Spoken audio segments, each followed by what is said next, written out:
Bienvenue sur Ways of Blooming, un podcast pour s'épanouir personnellement, spirituellement et dans sa relation à l'autre. Je m'appelle Annabelle, je suis psychopraticienne et thérapeute de couple et dans ce podcast, j'aborde des sujets qui me passionnent à la fois personnellement et professionnellement. Aujourd'hui, dans ce 12e épisode, j'aimerais aborder un sujet qui me tient vraiment à cœur puisque je vais parler d'hypersensibilité aujourd'hui. Je vais parler de ce trait de personnalité, de qu'est-ce que ça veut dire d'être hypersensible, quelles en sont les caractéristiques, comment est-ce que ça se manifeste dans notre quotidien quand on est une personne plus sensible que la moyenne. Et je vais aussi parler de quels sont les outils qui peuvent potentiellement nous aider à mieux avancer, à acquérir plus de sérénité avec ce trait de personnalité. Et je vais bien évidemment donner aussi des exemples concrets de ma propre vie puisque je me considère moi-même comme une personne hypersensible et je pense que c'est souvent ce qu'il y a de plus intéressant, c'est de vraiment entendre aussi des récits de vie concrets, des expériences de vie concrètes, parce que voilà, ça nous fait du bien et puis ça permet de concrétiser la théorie encore mieux. Alors on en parle beaucoup plus dans notre société aujourd'hui de l'hypersensibilité, je pense que peut-être tu en as déjà entendu parler parce que je pense que c'est devenu plus populaire ces dernières années. C'est pour le grand plaisir de certains et puis je pense que pour d'autres personnes, ça leur fait un peu lever les yeux au ciel. Ce que je peux comprendre parce que parfois il peut y avoir un peu une manière dont on aborde certains de ces sujets avec un peu des clichés et puis avec une attitude qui n'est pas forcément toujours la meilleure et qui peut déranger.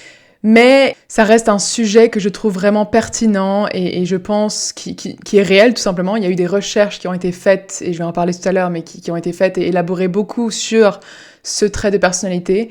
Et pour beaucoup, notamment moi, ça peut faire beaucoup de bien de pouvoir poser un mot sur un vécu d'expérience. Moi, le jour où j'ai découvert l'hypersensibilité et ce que ça voulait dire, ça m'a fait du bien en fait, de pouvoir mettre des mots dessus, et je pense que c'est le cas pour beaucoup de personnes. Alors après, qu'on soit d'accord ou pas avec tout ce que ça veut dire, etc., ça c'est un autre sujet, mais la raison pour laquelle je fais cet épisode aujourd'hui, c'est parce que je pense que ça peut vraiment aider certaines personnes qui ne comprennent pas forcément leur mode de fonctionnement, et que poser justement un mot dessus, ça aide à avancer. Sans tomber dans une victimisation, sans tomber dans une suridentification avec ce trait, mais simplement d'adopter une posture plus compassionnée envers soi-même aussi. Alors voilà, la première chose qu'il faut vraiment comprendre sur l'hypersensibilité, c'est que ce n'est pas un diagnostic, ce n'est pas une maladie, ce n'est pas une pathologie, mais c'est vraiment un trait de personnalité. C'est un trait neurobiologique normal qui, selon Elaine Aron, est présent dans environ 15 à 20% de la population. Donc c'est une minorité. Après, 15 à 20% sur la population mondiale, ça reste quand même assez élevé. C'est beaucoup de personnes, mine de rien, sur la totalité de la population. Mais on est quand même dans la minorité. Et donc c'est aussi pour ça que ça peut faire du bien de poser un mot dessus, c'est que souvent on vit parfois des expériences qui sont un petit peu en dehors de la norme, en dehors de ce qu'on a pu observer chez d'autres personnes, et on peut se sentir un peu différent, un peu décalé parfois. Et c'est pour ça que c'est intéressant d'en apprendre plus sur ceci, et puis d'en apprendre plus sur comment mieux fonctionner avec ce trait. Alors j'ai parlé de Elaine Aron juste maintenant. Elaine Aron, c'est vraiment un nom qu'il faut retenir sur l'hypersensibilité parce que c'est la pionnière vraiment qui a fait plein de recherches à partir des années 90 sur ce trait. Et c'est elle-même d'ailleurs qui a parlé en premier de ce qu'on appelle la highly sensitive person en anglais, et donc la personne hypersensible. Et donc Elaine Aron est une psy clinicienne et à la fois une chercheuse. Et selon elle, comme je l'ai dit, ce trait est présent dans environ 15 à 20% de la population. Pour donner d'autres chiffres, 80% des hypersensibles sont des personnes introverties. Donc quand même, une grande majorité des personnes hypersensibles sont introverties, mais 20% apparemment sont aussi extraverties. J'avoue que moi, forcément, j'ai plus rencontré de personnes introverties qui présentent ces caractéristiques parce que c'est plus courant tout simplement.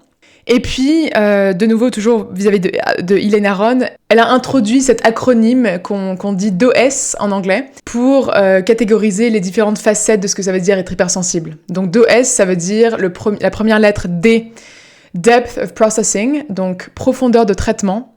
Ça veut dire que les hypersensibles sont des gens qui vont généralement traiter plus profondément les informations qui leur sont données, que ce soit du monde extérieur, dans le monde intérieur, des pensées. Il va y avoir une intensité dans la manière dont on processe et on traite les informations. La deuxième lettre, O, c'est overstimulation. Donc ça veut dire une surcharge, généralement une surcharge émotionnelle, mais pas que en fait. Ça peut être une surcharge sensorielle aussi. Ça veut dire que généralement le système nerveux va être plus sensible et donc on va plus facilement être submergé par les informations qui nous sont données dans l'environnement. Ensuite, le E, ça veut dire emotional reactivity. Donc ça, c'est la réactivité émotionnelle. Donc c'est des gens qui vont être généralement plus impactés par les émotions des autres, qui vont avoir une plus grande empathie et qui vont être plus touchés en fait par les émotions en général. Et donc de nouveau, ça peut amener à cette surcharge également. Et puis le S, ça veut dire sensitivity to subtleties. Et ça, c'est donc la sensibilité aux subtilités de l'environnement. Ça veut dire que ça va être des personnes qui vont être plus attentive en fait aux subtilités dans l'environnement, les choses qui ne se voient pas forcément tout de suite. Et donc voilà, des petits détails comme ça que d'autres personnes n'observeraient pas forcément. Ça peut être des détails aussi dans les interactions sociales, ça peut être voilà, plein de petites choses comme ça que la personne perçoit et qui n'est pas forcément perçue par la majorité des gens. D'où le fait que ça peut aussi apporter cette surcharge du système nerveux. Alors, je vais beaucoup parler, bien sûr, de Elaine Aron, comme je l'ai dit. Après, ce qui est intéressant de nommer aussi, c'est que Carl Jung, notamment, bien auparavant, parlait déjà beaucoup des différents aspects des personnalités en général, et il a beaucoup parlé de cette personnalité qu'on dit la personne intuitive, émotionnelle et plus sensible, plus introvertie et intuitive. Et d'ailleurs, notamment, un des tests de personnalité qui est vraiment connu de nos jours, qui s'appelle le Myers-Briggs, le MBTI, ce test a été beaucoup influencé par les recherches et le travail de Carl Jung. Et je trouve ça intéressant, juste pour la petite anecdote, de faire le lien entre ces deux modèles, parce que le MBTI, d'ailleurs, tu peux aller facilement faire le test en ligne, ça s'appelle les 16 personnalités en français, tu peux taper 16personnalités.com, je crois, quelque chose comme ça. Et les personnalités qui possèdent la lettre F, donc le feeling, les personnes qui sont plus sensibles et qui sont plus dans les émotions, eh bien généralement ce sont ces personnes-là qui vont se retrouver dans les traits d'hypersensibles. Donc on a par exemple le INFP, le INFJ, le ENFP, le ISFP. Voilà, ça c'est généralement les personnalités sur le Myers-Briggs qui se retrouvent plus dans l'hypersensibilité. Donc je trouve ça juste intéressant aussi de noter ça, et puis de noter le fait que Carl Jung parlait déjà beaucoup de cette personnalité introvertie, intuitive à l'époque dans son travail. Donc concrètement, qu'est-ce que ça veut dire être plus hypersensible ? Comme je l'ai dit, il va y avoir une plus grande sensibilité du système nerveux en général. Donc, pour donner plusieurs catégories d'exemples concrets, on peut y avoir une sensibilité sensorielle, donc ça peut être vis-à-vis des bruits, des lumières, des odeurs, des textures, de l'agitation en général. Donc des personnes en fait qui sont plus sensibles si par exemple il y a des lumières fortes, s'il y a beaucoup de bruit, d'être dans une foule, d'être confronté à des odeurs intenses, ça peut amener à une surcharge plus rapide de nouveau du système nerveux puisque on est juste plus sensible aux perceptions sensorielles. Ensuite, il peut y avoir cette plus grande sensibilité émotionnelle. Donc, comme je l'ai dit, il peut y avoir un vécu émotionnel qui est plus fort. On peut être plus affecté par les émotions des gens autour de nous, par les émotions aussi des médias qu'on voit, par exemple des films, même des publicités. Les personnes hypersensibles, souvent, on va être très touchées par des histoires tristes, des histoires émouvantes, parce qu'il va y avoir cette empathie, cette capacité à se mettre dans les chaussures de quelqu'un d'autre qui est plus élevée en moyenne. Et donc ça peut vouloir dire aussi qu'il y a une contagion, ce qu'on appelle une contagion émotionnelle qui peut être plus importante. Donc si quelqu'un en face de moi traverse quelque chose de très difficile, une grande émotion, une grande tristesse ou de la colère, eh ben, je peux être plus affectée par ça qu'une autre personne. Et donc généralement, ça va être des personnes qui vraiment ont du mal à supporter notamment la violence en général, mais la violence aussi dans les films. Par exemple, les films d'horreur, généralement, ça va être quelque chose qui est vraiment pas du tout agréable pour une personne hypersensible. Et ça veut dire que ça va être des personnes qui vont être naturellement plus facilement à l'écoute, plus facilement dans le soutien émotionnel d'autres gens. Ensuite, nous avons la sensibilité mentale, cognitive. Donc ça veut dire qu'il peut y avoir cette surcharge au niveau cognitif, donc beaucoup de pensées, beaucoup de cognition, beaucoup de rumination, beaucoup de suranalyse. On parle aussi de ce qu'on appelle la pensée en arborescence, donc ça veut simplement dire que c'est une personne qui va avoir des pensées qui viennent assez rapidement et aussi qui fait des liens un peu rapides en fait entre ces différentes pensées. Donc des liens, ça va pas être une pensée linéaire, mais c'est une pensée un peu circulaire comme ça où finalement je saute d'un truc à un autre et puis un autre et puis un autre.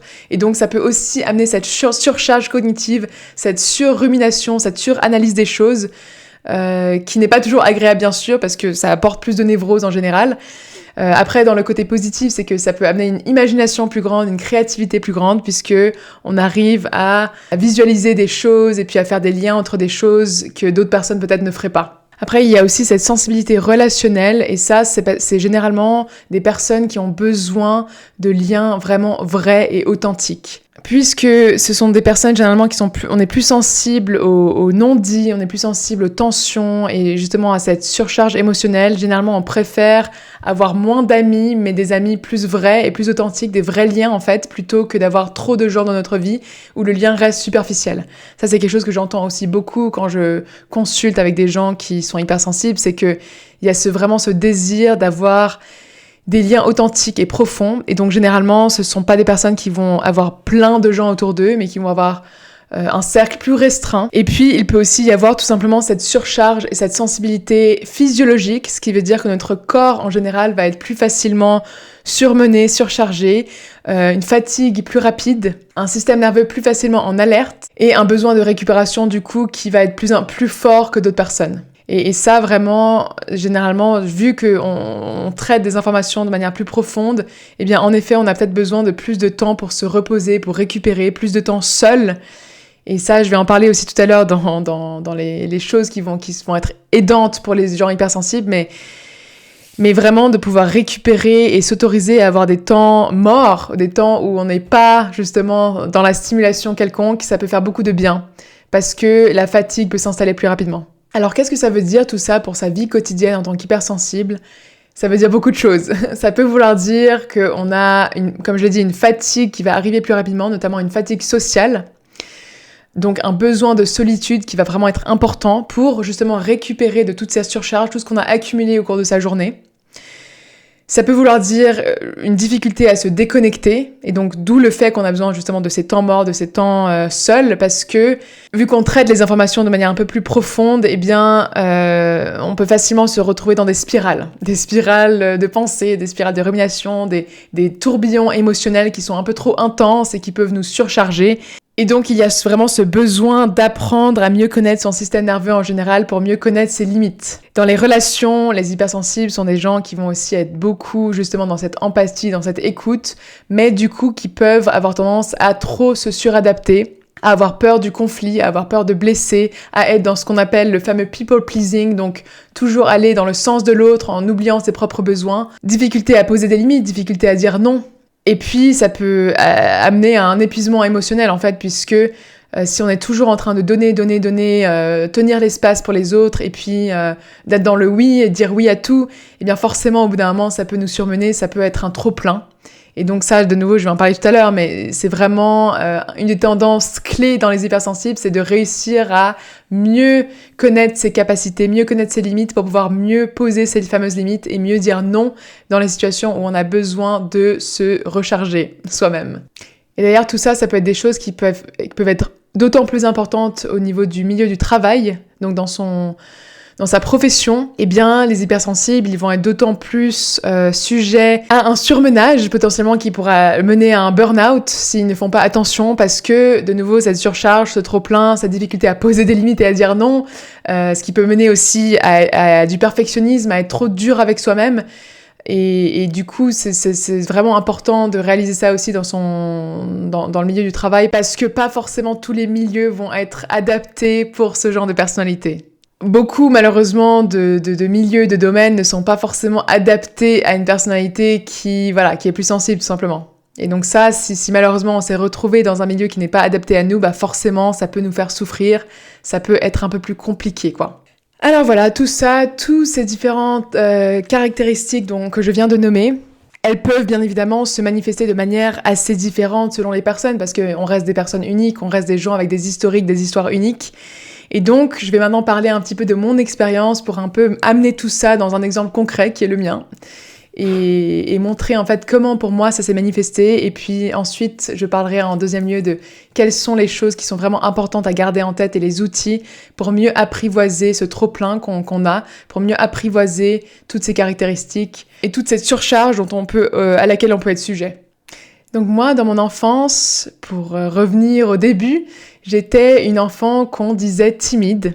Une enfant qui avait souvent du mal à parler aux inconnus et aux étrangers, c'est pour ça qu'on me qualifiait de timide. Et ça, c'est une expérience qui est vraiment assez courante. C'est que, en fait, les parents n'ont pas forcément le savoir ou les connaissances vis-à-vis de qu'est-ce que ça veut dire d'avoir un enfant plus sensible. Et donc, le mot qu'ils peuvent utiliser souvent, c'est le fameux mot timide. Un enfant qui peut-être a du mal à parler aux inconnus, aux étrangers, qui peut-être ne parle pas beaucoup, ne parle pas facilement. Donc ça, c'est assez courant d'entendre qu'on était un enfant timide. Et puis, la deuxième chose, c'est que on est souvent un enfant qui peut avoir du mal avec le changement. Donc, de par justement cette plus grande sensibilité du système nerveux, eh bien, c'est des enfants qui sont plus facilement bouleversés, en fait, plus facilement surchargés. Et donc, généralement, ça va être des enfants qui vont avoir besoin de cadres un peu plus précis, un peu plus stricts, entre guillemets. Donc plus de routine, plus de prévisibilité, parce que ça va les aider justement à se sentir moins surchargés quand il y a la sécurité d'avoir une routine, la sécurité d'avoir de la prévisibilité. Et puis aussi, ce sont des enfants qui peuvent paraître trop émotifs, entre guillemets. Je dis trop émotif parce que bien sûr, ce n'est pas une question d'être trop émotif, c'est justement à cause de cette sensibilité, mais de par le regard non informé, ça peut paraître comme une trop grande émotivité et puis presque capricieux comme ça. Parce que peut-être qu'ils sont... alors justement, s'il y a cette sensibilité sensorielle, peut-être qu'ils n'ont pas envie de porter certains habits, qui les gênent, peut-être qu'il y a des choses où ils se sentent plus facilement bouleversés, et puis ils vont pleurer plus facilement, et puis ils vont faire des crises peut-être plus facilement s'il y a des choses qui les gênent ou qui les bouleversent. Et donc les parents peuvent voir ça comme quelque chose de capricieux. Sauf que c'est simplement que justement il y a cette sensibilité du système nerveux et donc ils sont plus facilement atteints par les choses en général. Alors voilà, moi de mon expérience, on disait de moi que j'étais timide et puis on disait de moi que je pleurais souvent. Et ça c'est un peu le narratif que j'ai entendu plus tard de la part de mes parents.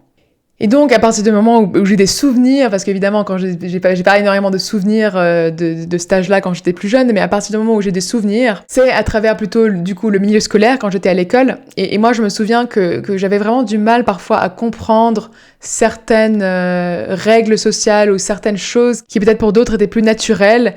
Je me souviens que, typiquement, je ne comprenais pas pourquoi c'était si important d'être populaire à l'école.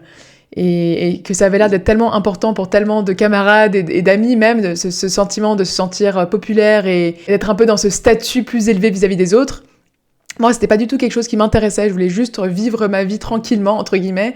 Et puis, j'étais très affectée aussi par ce que je percevais comme de la méchanceté des autres élèves. Et donc, assez tôt, à cause de ça, j'ai développé une anxiété sociale assez intense, ce qui faisait que j'avais juste envie de finalement passer inaperçue et ne pas déranger qui que ce soit pour qu'on ne puisse pas me pointer du doigt et puis être méchant avec moi ou me faire du mal, etc. Je n'avais pas envie de sortir du lot et je pense que c'est le cas pour pas mal de personnes plus sensibles, c'est que vu qu'on est plus facilement atteint par les méchancetés des autres et puis évidemment on sait que quand on est enfant ou adolescent, il y a beaucoup de ce bullying un peu courant. Et donc ça peut mener à une sorte de carapace qu'on se crée en fait pour essayer de se protéger de tout ça. Et moi je sais que j'ai beaucoup créé cette carapace, notamment quand j'étais jeune et puis quand j'étais adolescente, parce que j'avais vraiment envie d'éviter toute forme de jugement de la part des autres élèves, et puis aussi des profs, parce que j'étais dans une école qui était quand même relativement stricte, et j'étais aussi assez facilement atteinte par la dureté des professeurs, enfin ce que moi je considérais comme de la dureté. Et donc voilà, c'était une sorte d'adaptation qui se met en place assez rapidement, puisque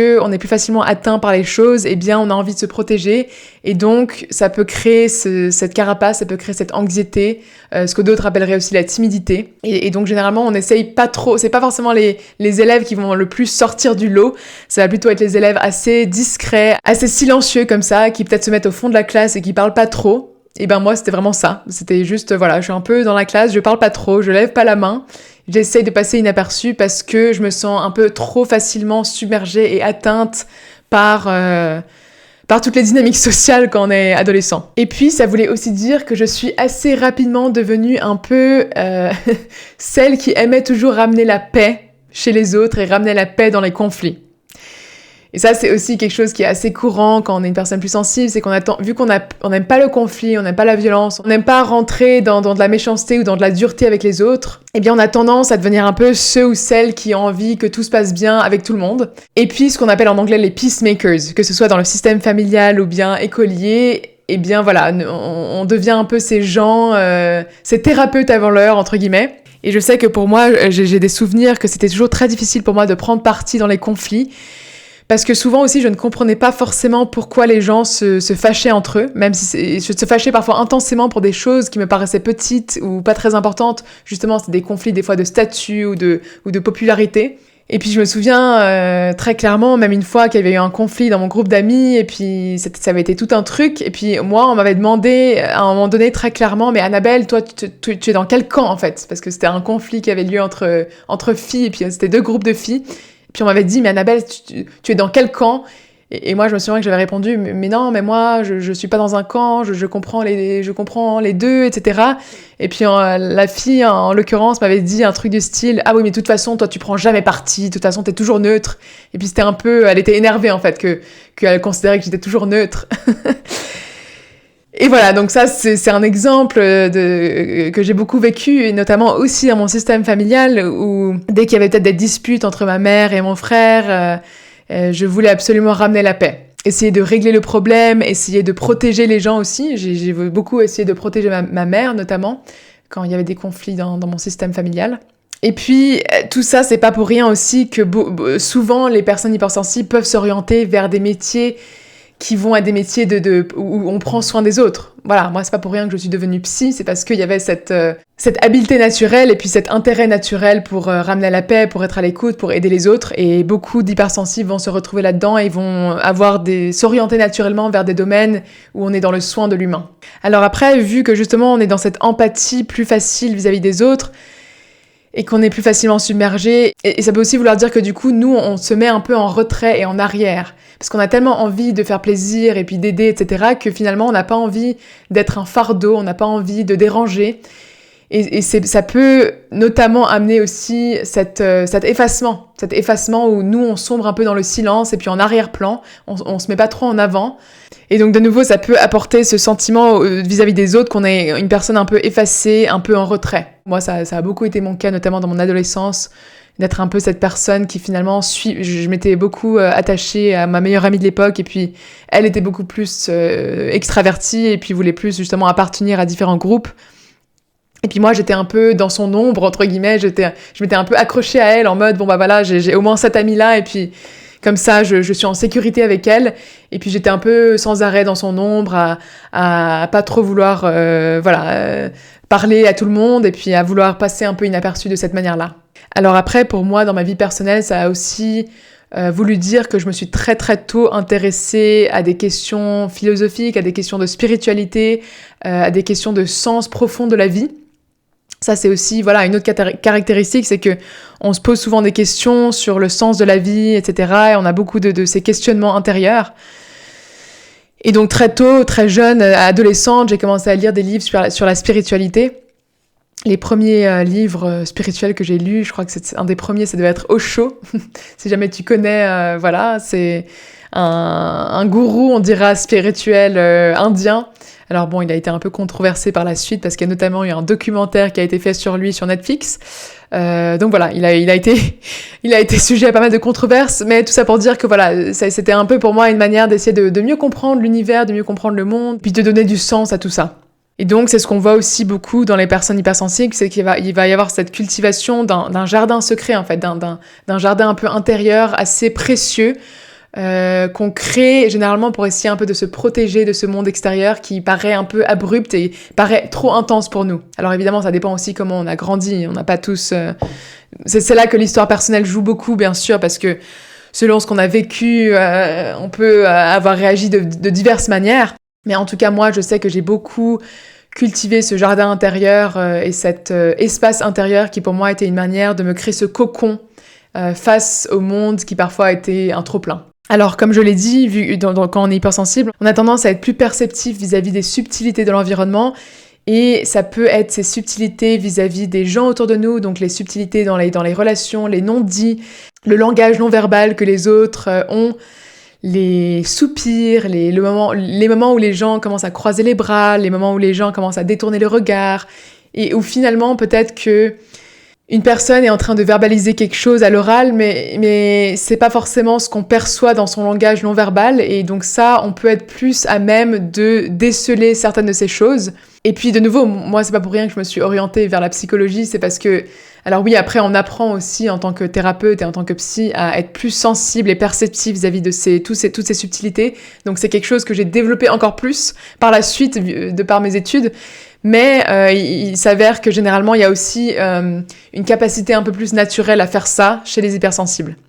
Ce qui fait que, bien évidemment, comme je l'ai dit, on peut être plus facilement submergé par les informations qu'on reçoit. Mais attention, tout ce que je dis là, vis-à-vis de ressentir les choses plus fortement, les choses notamment négatives, c'est aussi dans le positif. Donc c'est important de se rappeler ça aussi, c'est que on va être plus facilement touché par ce qu'il y a de négatif, mais on va être plus facilement touché par ce qu'il y a aussi de positif. Donc tout ce qui est par exemple musique, art, les choses qui sont du domaine des arts en général et du domaine de l'humain, eh bien on a cette capacité à plus facilement être bouleversé, être touché par les belles choses aussi, par la nature. Et ça c'est quelque chose de vraiment beau aussi, c'est que on peut tout d'un coup être vachement touché par une pub à la télé et avoir les larmes aux yeux vis-à-vis d'une pub à la télé, parce qu'on a cette capacité à être touché en général. Et donc la musique par exemple va généralement aussi être quelque chose de très intense pour nous, où on va adorer écouter des choses qui nous touchent, on va adorer lire des choses qui nous touchent, et il y a cette intensité en général qui peut être très agréable aussi à vivre, parce que on a envie de vivre la vie de manière intense.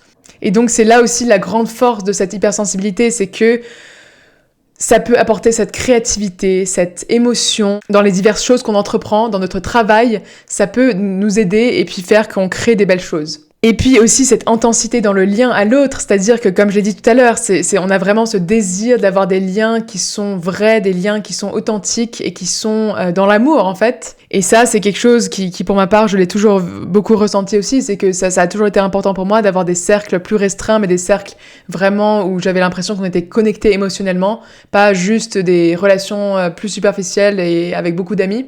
Alors oui, après ça rentre aussi dans la personne introvertie. Les gens introvertis, généralement, ils préfèrent avoir des cercles plus restreints et plutôt que des grands cercles et plutôt que dans les foules. Mais il y a vraiment ce désir en fait d'avoir cette connexion émotionnelle puissante. Moi, c'est quelque chose que j'ai toujours rêvé de ça en fait. Même dans ma relation amoureuse, j'ai toujours rêvé de pouvoir être avec quelqu'un où je me sens véritablement connectée émotionnellement et on peut parler de tout et on peut vraiment fusionner en fait. Ce désir de fusion avec l'autre peut être vraiment intense chez les hypersensibles et c'est pas toujours facile à vivre parce que pas tout le monde a envie de ça, de un. Et puis il faut le dire aussi, c'est que pas tout le monde n'est prêt même à vouloir ça en fait. Pas tout le monde a envie d'être dans une relation de vérité et d'authenticité et donc ça peut être un petit peu plus compliqué aussi de développer un cercle social de ce point de vue-là. Après, ça veut pas du tout dire qu'on doit absolument être amis qu'avec des gens qui sont aussi hypersensibles, pas du tout, mais simplement que ça peut du coup prendre un peu plus de temps et être un peu plus compliqué de justement créer son cercle social. L'autre chose aussi qu'on peut dire là-dessus et que moi-même j'ai vécu, c'est que on a vu qu'on a vraiment beaucoup de ce trop-plein en général, que ce soit émotionnel, sensoriel, cognitif, etc. C'est pas toujours facile de mettre des mots là-dessus, et puis on va pas se mentir qu'on vit dans une société, enfin maintenant on parle beaucoup plus de l'hypersensibilité, on parle beaucoup plus d'émotions en général, mais à l'époque où j'ai grandi, et puis en général, notre société n'est pas très ouverte à tout ce qui touche aux émotions, n'est pas très ouverte à tout ce qui touche à la sensibilité. Et donc, notamment nos parents n'ont pas forcément été éduqués sur ce sujet, et n'ont pas forcément eu l'intelligence émotionnelle non plus. Et donc ça fait que souvent, on a peut-être eu cette sensation de ne pas forcément avoir été compris, de ne pas forcément avoir été épaulé dans ce qu'on ressentait. Et donc, il peut y avoir un peu cette croyance intériorisée que de toute façon, les gens ne vont pas me comprendre. Ça, c'est quelque chose que j'ai beaucoup vécu, moi, cette sensation que de toute façon, ils ne comprendront pas. Donc, à quoi bon, en fait, m'ouvrir, à quoi bon parler, à quoi bon essayer de créer du lien, parce que de toute façon, on ne me comprendra pas. Et puis, ça peut aussi passer par cette plus grande susceptibilité à la critique, notamment, cette plus grande susceptibilité quand quelqu'un nous dit quelque chose qu'on perçoit comme négatif. Un peu cette sensation d'être à fleur de peau. Ce qui fait que les gens peuvent nous traiter de susceptibles, en fait. De personnes qui n'arrivent jamais à prendre une critique, qui n'arrivent pas avec qui on peut pas avoir des discussions honnêtes entre guillemets parce que il y a cette sensibilité. Mais en fait, voilà, tout ça, ça veut simplement dire que généralement, déjà, on est plus sensible à la dureté en général. Donc, si quelqu'un fait un commentaire négatif, ça peut plus facilement nous atteindre parce qu'on va plus facilement être sensible à l'intention qu'ils ont peut-être eue ou bien la dureté du commentaire. Et puis, on a intériorisé des croyances que de toute façon, je suis trop bizarre, de toute façon, je suis trop différent, de toute façon, les gens ne me comprennent pas. Ce qui peut mener dans le négatif à une victimisation aussi. On va pas se mentir, ça peut mener à ça. Si on est plus dans ce manque de confiance en soi et cette négativité, cette susceptibilité, eh bien ça peut mener à ça. Ça veut pas dire que c'est de notre faute, mais c'est là que ça va être important potentiellement d'essayer de mieux se comprendre, de mieux s'apporter de la compassion pour augmenter sa confiance en soi et donc ne pas toujours tomber dans la susceptibilité et puis ne pas toujours avoir cette impression que de toute façon on est trop différent, de toute façon on va pas être compris. Moi c'est quelque chose que j'ai vécu récemment, notamment pour donner un exemple, on faisait une sortie familiale avec ma belle famille et puis tout se passait bien, on passait un bon moment, moi je me sentais bien, etc. Et puis tout d'un coup, en fait, il y a une personne qui m'a fait un commentaire et que j'ai perçu comme assez dur. En fait, ça a été assez agressif pour moi de le recevoir et surtout qu'en fait, je ne m'y attendais pas du tout. C'était un peu tout d'un coup sorti de son contexte et tout de suite, ça m'a en fait atteint très profondément et ça m'a un peu miroité et renvoyé d'ailleurs à des parties plus jeunes de moi-même qui, de nouveau, c'est cette fameuse spirale de toute façon, je suis incomprise, de toute façon, je suis différente. Et puis tout de suite, ça m'a ramené à toutes ces émotions-là, ce qui fait que ça m'a beaucoup atteint et que j'ai carrément dû aller pleurer aux toilettes toute seule. Parce que j'ai dû pleurer, les émotions ont dû sortir et malheureusement c'est vrai que je ne me sentais pas assez à l'aise dans ce contexte-là, le verbaliser à la personne qui avait fait ce commentaire. Et par la suite, j'ai tout à fait pu processer tout ça, j'ai pleuré encore un bon coup et ensuite j'ai pu refléter, la personne en l'occurrence s'est excusée par la suite et puis j'ai pu refléter sur le fait que ce n'était pas son intention de base, etc. Mais en tout cas, c'est juste un exemple que ça peut nous arriver de tout d'un coup on est pris de court et puis tout d'un coup il y a cette grande émotion qui sort et puis le problème c'est que souvent on a un peu cette honte aussi de ressentir ça de manière forte parce que comme je l'ai dit on n'a souvent pas été forcément épaulé et accueilli dans nos émotions, ce qui fait qu'on a généralement intériorisé des croyances comme quoi on est trop, on est too much. Pourquoi est-ce que on en fait tout un plat et du coup on s'autocritique beaucoup et puis on se met de la honte sur nous vis-à-vis de ce qu'on ressent. Et ça peut être difficile en effet. Et ça, c'est quelque chose où évidemment, idéalement, on cultive un cercle social ou des gens proches de nous avec qui on peut être tout à fait honnête et puis dire les choses et qui vont pas nous juger. Très important.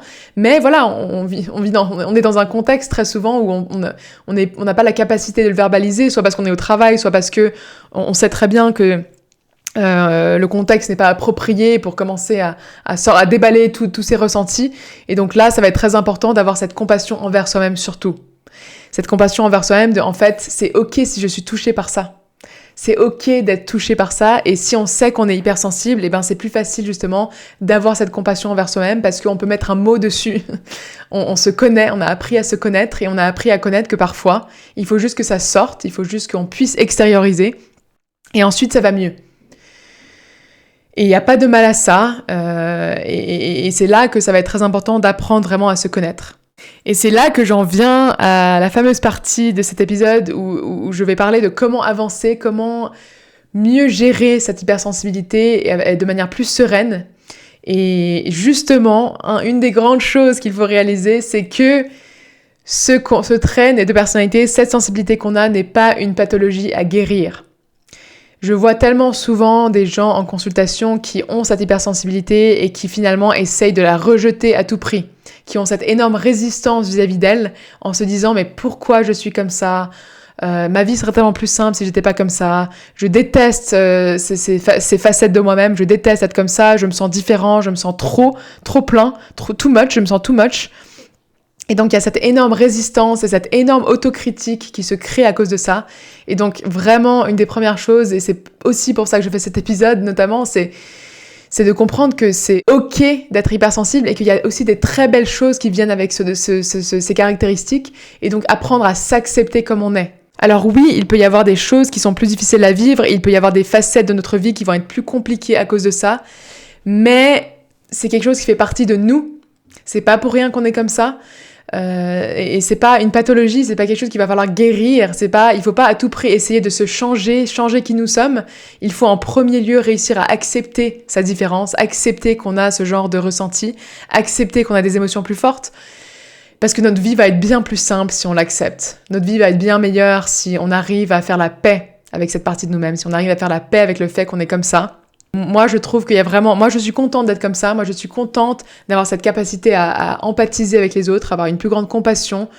J'adore le fait que je me pose plein de questions. Alors oui, des fois, ça m'a aussi mené, bien sûr, à la rumination, aux spirales anxiogènes, etc. Bien sûr, je pense qu'on passe tous par là. Mais mine de rien, j'aime le fait que je réfléchis aux choses de manière profonde. J'aime le fait que je suis introspective. C'est aussi ce qui m'a menée à être psychologue, donc je suis très contente de ça. J'aime ce que je fais, j'aime aider les gens.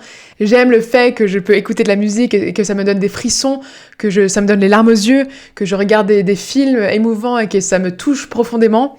J'aime le fait que j'adore avoir des liens profonds et vrais avec les gens. Et j'aime le fait tout simplement que ça me fait vivre ma vie de manière un peu plus intense peut-être. Que ce soit dans les hauts, dans les bas, c'est un peu intense, mais franchement, je ne me verrais pas être autrement. Donc c'est aussi une force. Et d'ailleurs, c'est un des trucs que Elaine Aron parle en premier dans son livre. D'ailleurs, si jamais tu veux en savoir plus sur tout ça, le livre de Elaine Aron, en anglais, ça s'appelle The Highly Sensitive Person. En français, c'est hypersensible au pluriel, je crois. C'est un peu la Bible pour les hypersensibles parce que voilà, elle parle de ses recherches, elle parle de ce que ça veut dire. Et puis vraiment, une des choses qu'elle dit en premier, c'est en fait, apprenez à vous accepter. Apprenez à vous dire que il y a aussi des belles choses là-dedans. Et qu'on a des forces et que c'est pas une tare et que peut-être que oui, la société n'est pas toujours aménagée pour nous, mais c'est aussi quelque chose dont la société a besoin dans beaucoup de domaines dans la vie. On apporte vraiment des belles choses dans beaucoup de différents domaines. Donc voilà, comment avancer? Numéro 1, apprendre à s'accepter. Numéro 2, le système nerveux. Ça, évidemment, parce que je l'ai dit depuis le début, on a un système nerveux qui est plus sensible, on est plus facilement submergé, on est plus facilement fatigué, on est plus facilement pris dans les émotions, dans les spirales, dans le trop-plein. Eh bien, il faut apprendre à connaître les capacités de son système nerveux. Donc ça, c'est quelque chose qui s'apprend des fois sur la durée, mais en fait, mieux apprendre à connaître quels sont les moments où mon corps m'envoie des signaux que je dois faire une pause, mon corps m'envoie des signaux que là, je dois m'isoler, je dois prendre du temps pour moi. Ça va être très important, et ça, c'est assez unique, c'est assez personnel. Mais généralement, ça veut dire qu'on a besoin de faire des pauses, d'avoir des moments d'intégration, d'avoir des moments où on n'a rien, d'avoir des moments de vide, entre guillemets, où on n'est que avec soi-même. Elaine Aron, elle parle dans son livre des fois on a besoin littéralement d'être en zéro stimulation. Donc on a besoin d'être seul, sous la couverture, tout noir, aucun son, aucune musique, rien. Et que ça nous ressource beaucoup parce que justement... on reprend le contrôle de son système nerveux, on se décharge tout simplement de tout ce qu'on a accumulé. Et donc oui, peut-être que notre capacité est moins grande que d'autres personnes. Moi, je sais que j'ai sans doute une capacité moins grande que d'autres personnes. Ça m'arrive souvent, une fois que j'ai passé beaucoup de temps dans une situation sociale, tout d'un coup, il y a un peu ce truc en mode non, là, je peux plus. Là, j'ai envie de rentrer, là, j'ai envie d'être seule, là, j'ai plus envie de parler. Des fois, mon compagnon, il me dit, ouais, il y a des fois, en fait, tu arrêtes totalement de parler. C'est comme si t'étais plus là. Au début, je suis assez, je parle, etc. Je m'intéresse, je m'intègre. Et puis, tout d'un coup, il y a un trop-plein et puis je me ferme. Alors, c'est pas toujours agréable, ni pour moi, ni pour les autres, mais ça veut dire que sans doute, j'ai atteint ma capacité et que peut-être qu'il serait temps que je parte, en fait, qu'il serait temps que je me retrouve seule. Mais après, c'est pas toujours possible, bien évidemment, de partir, mais ça veut peut-être dire que du coup, il faut que j'aille aux toilettes, que je passe quelques moments pour respirer, que, je passe quelques moments seule, sans parler à personne, pour me recharger un petit peu et puis pour revenir dans la situation sociale. On peut avoir besoin de plus dormir aussi. Moi, je sais que j'ai besoin de pas mal d'heures de sommeil pour me sentir vraiment bien. Donc ça, c'est quelque chose qu'il faut prendre en compte aussi. Peut-être qu'on a besoin de plus se préparer si jamais on vit des changements de vie intenses, si jamais on fait des déménagements, si jamais on fait des activités nouvelles ou des voyages même. Ça peut être des choses qui peut-être nous atteignent plus que d'autres personnes. Et donc, comment faire pour se créer ce sentiment de sécurité vis-à-vis de tout ça ? Il y a plein de manières différentes. Peut-être que je me prépare à l'avance, j'essaie de visualiser à quoi ça va ressembler là où je vais. J'essaie de prendre des objets ressourçants avec moi. J'essaie de prendre des pratiques ressourçantes avec moi, des pratiques de respiration, des pratiques pour me sentir plus régulée. Donc ça, c'est vraiment, voilà, l'idée du système nerveux, c'est qu'il faut apprendre à se connaître et apprendre à mieux gérer sa capacité et à ne pas aller au-delà sans cesse de ses capacités. Alors oui, bien sûr, il va y avoir des moments dans la vie où on est amené à aller un petit peu au-dessus de ses capacités, bien sûr. L'idée, c'est pas non plus de s'enfermer sans cesse et puis de plus rien faire, pas du tout. C'est en fait jouer avec ses limites, en fait. Jouer avec cette limite de, finalement, est-ce que si des fois je vais un petit peu au-dessus, c'est ok. Par contre, si je suis sans arrêt totalement au-dessus de mes capacités, là, il va y avoir un problème. Et là, mon corps va me le dire au bout d'un moment, de par peut-être des symptômes physiques, des symptômes physiologiques, de par de la fatigue chronique, de par des troubles digestifs, très courants chez les hypersensibles qu'il y a des troubles digestifs. Donc, mon corps va m'envoyer tous ces signaux au bout d'un moment qu'en fait, je vais être obligée d'écouter. Donc, mieux vaut être dans la prévention et justement apprendre à mieux aménager sa vie pour faire face à ses limites. Et donc ça, j'en viens au point numéro 3 vis-à-vis de tout ça, c'est qu'il va falloir apprendre aussi à bien choisir son entourage. C'est-à-dire que, vu qu'on est plus facilement atteint et émotionnellement atteint par les gens autour de nous, eh bien, mieux vaut éviter les gens toxiques. Alors ça vaut pour tout le monde, bien sûr. Enfin, on devrait tous éviter les gens toxiques, mais d'autant plus pour une personne empathique et sensible. Vraiment, c'est important de choisir son entourage en connaissance de cause et en sachant que ça va être important pour nous d'avoir des personnes bienveillantes dans notre vie. Des personnes qui vont comprendre ce qu'on traverse, qui vont pas nous juger, qui vont nous pousser vers le haut, nous tirer vers le haut, plutôt que des personnes qui vont sans arrêt apporter du chaos dans notre vie, de la négativité, de la dureté, de la méchanceté même. Malheureusement, c'est assez connu que les personnes plus sensibles et plus empathiques peuvent se retrouver victimes d'abus, peuvent se retrouver victimes de narcissiques, par exemple, parce que, justement, il y a cette sensibilité qui fait qu'on est des victimes des proies plus faciles, en fait. On a une proie plus facile quand on a une personne très empathique, parce que on va plus facilement donner le bénéfice du doute à une personne en face, sans se rendre compte que la personne en face n'a pas forcément les mêmes intentions que nous, et puis que les personnes malveillantes existent véritablement. Elles existent, ces personnes. Les personnes narcissiques existent véritablement. Et donc, il faut vraiment faire attention à ça et vraiment construire son entourage de manière un peu plus consciente pour se faciliter la vie, tout simplement. Et pour justement, notamment par bienveillance envers soi-même, par bienveillance envers mon système nerveux, ça va être très important que je sois avec des personnes qui sont bien pour moi. Et ça, vis-à-vis de ça, je dirais aussi que c'est vraiment important de réaliser que... Parce qu'en fait, quand on est sensible et empathique, on a un peu tendance à projeter beaucoup de nos... Enfin, en tant qu'être humain, on a tendance à projeter en général, mais on a tendance à projeter sur les autres les caractéristiques qu'on a en nous. Et donc, on peut, sans le vouloir, projeter sur les autres que eux aussi ils sont sensibles comme nous. Surtout au début, peut-être quand on est plus jeune, moi j'ai beaucoup fait ça, de projeter finalement que les autres vont réagir comme moi ou vont être sensibles comme moi. Et en fait de réaliser que non, la plupart des gens du coup ne sont pas comme ça, ne sont pas aussi sensibles que nous. Et donc à la fois ils ne vont pas forcément réagir comme nous, mais ils vont aussi pas forcément avoir le même degré d'empathie que nous. Et donc, c'est important d'arrêter de faire cette projection sur les autres et de réaliser que non, pas tout le monde est comme nous. Et donc, ça permet d'avoir aussi plus de discernement de ce point de vue-là. Parce que quand on arrête dans la projection, on peut plus facilement voir les choses clairement et avoir du discernement. Et puis, en 4e lieu, bien sûr, il va être important quand même d'aménager sa vie pour vis-à-vis de cette hypersensibilité. Donc, malheureusement, il n'y a pas forcément toutes les carrières, tous les domaines dans la vie qui vont convenir à une personne comme ça. Moi, je sais qu'il y a des métiers que je serais incapable de faire. Je serais incapable d'être avocate, je serais incapable d'être dans la police, je serais incapable de faire des métiers où je dois, justement, avocate, où je dois défendre potentiellement des gens que je considère comme pas éthiques. Je serais incapable de faire un métier où je suis sans arrêt confrontée à de la violence ou à des choses très dures. C'est aussi pour ça d'ailleurs que heureusement que pas tout le monde est hypersensible. Tout ce que je raconte depuis le début de cet épisode ne veut absolument pas dire que l'hypersensibilité c'est le meilleur truc à avoir et qu'on devrait tous être comme ça, pas du tout. C'est bien pour ça que la nature fait bien les choses et qu'on est environ à 20% de la population. Je pense que c'est vraiment parce que c'est bien fait en fait. Si on est à 20%, ça veut dire qu'on apporte des bonnes choses dans la société, mais que les personnes qui ne le sont pas apportent aussi des choses bien évidemment importantes. Et heureusement qu'on n'est pas tous comme ça. Parce que sinon, il y aurait des lacunes dans la société, il y aurait des choses qu'on serait incapable de faire et qui doivent être faites pourtant. Voilà, je suis très reconnaissante aussi des gens qui arrivent à avoir plus ce détachement et plus de dureté, entre guillemets, parce que c'est aussi nécessaire dans beaucoup de situations. Et puis, en numéro 5, en dernier point, je dirais que tout ce trop-plein qu'on peut avoir, ça peut évidemment faire qu'en tant que personne sensible, nous sommes sans doute plus susceptibles à différents troubles psychologiques, c'est-à-dire aux troubles anxieux, aux pensées négatives, au perfectionnisme, parfois sans doute à la dépression aussi.